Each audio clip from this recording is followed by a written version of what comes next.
इब्लीस को अल्लाह ने पैदा किया था। इब्लीस एक जिन है। इब्लीस आग से बना है, लेकिन वो कहां से आया?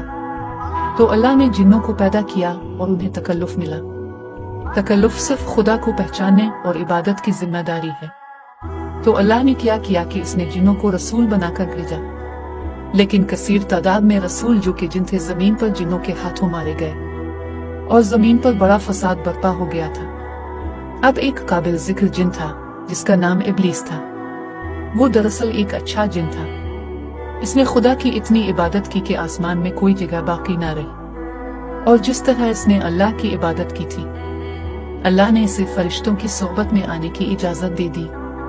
अल्लाह ताला ने फैसला किया कि वो फरिश्तों को जमीन पर भेजेगा और उन जिन्नात को निकाल देगा जिन्होंने जमीन पर बहुत फसाद बर्पा किया था। इब्लीस अपनी मर्जी से फरिश्तों के साथ आया ताकि जमीन पर इन बिगड़े हुए जिन्नों को मार डाले। अल्लाह ने इसे इजाजत दे दी। चुनांचे वो आया और उन्होंने बहुत से जिन्नों को मार डाला।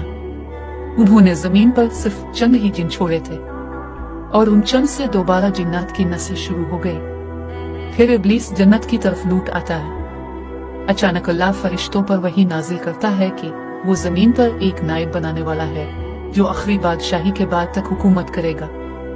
अल्लाह जमीन पर खलीफा बनाने वाला था। जब इब्लीस ने यह सुना तो इब्लीस वाकई खुश हो गया। अल्लाह अब शायद जिन्नों में से खलीफा बनाने वाला है। लेकिन अल्लाह का फैसला ये नहीं था कि वो जिन्नों से खलीफा बनाएगा। वो एक नई तख्लीक करने वाला है। इसने इब्लीस को चौंका दिया। अल्लाह ताला ने फरिश्तों से फरमाया कि मैं मिट्टी से एक आदमी पैदा करने वाला हूं। और फरिश्ते इससे बहुत डर गए और कहने लगे, ए अल्लाह, क्या आप हमारी इबादत से खुश नहीं है? अल्लाह कहता है, तुम नहीं समझोगे। मैं वो जानता हूं जो तुम नहीं जानते। मुझे ये ओहदा मिलना चाहिए, आदम को नहीं। ये बंदा मिट्टी से पैदा हुआ है। तो अल्लाह ने आदम को पैदा किया और आदम में रूह फूंकने लगता है। इब्लीस आदम के जिस्म के पास आता है और उसे मालूम होता है कि यह जिस्म सियाह है और मिट्टी से बना है। और जब वो आदम के अर्द गिर्द घूमता है, इसे देखकर उसके दिल में हसद पैदा होने लगता है। फिर अल्लाह ताला ने फरिश्तों से फरमाया, जब मैं इसमें रूह पेविन को तो सब सजदे में गिर पड़ना। और जैसे ही आदम में रूह फूंक की जाती है, तमाम फरिश्ते फौरन आदम को सजदा करते हैं सिवाय इब्लीस के।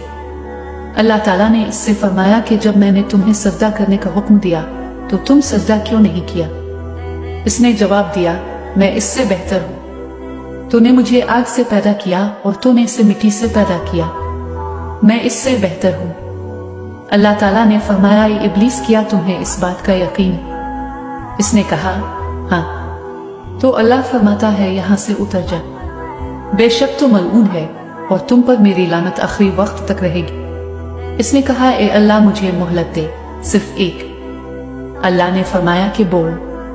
तो उसने कहा, मैं चाहता हूं कि तुम मुझे आखिरी वक्त तक जिंदा रहने दो, और मैं चाहता हूं कि आप मुझे आदम पर इख्तियार दे, और मैं चाहता हूं कि आप मुझे बनी नौ इंसान के दिलों में वसवसा डालने की सलाहियत दे। मुझे आखिरी वक्त तक बादशाही अता फरमा। मुझे तेरी इज्जत की किस्म, क्योंकि तूने मुझे गुमराह किया। मैं इन सबको आपके दीन से हटाने जा रहा हूं, सिवाय आपके मुखलिस बंदों के। मैं हर जगह से आने वाला हूं। मैं उन्हें धोखा देने जा रहा हूं। मैं उन पर काम करने जा रहा हूं। मैं वो सब कुछ करने जा रहा हूं जो मैं कर सकता हूं कि इनको रास्तबाजों से दूर करके आपको साबित कर सकूं कि वो मुझसे बेहतर नहीं। अल्लाह ताला ने फरमाया, जो भी तेरी पैरवी करेगा मैं तेरी और तेरे पैरोकारों से सारी दोज़ख की आग से भर दूंगा।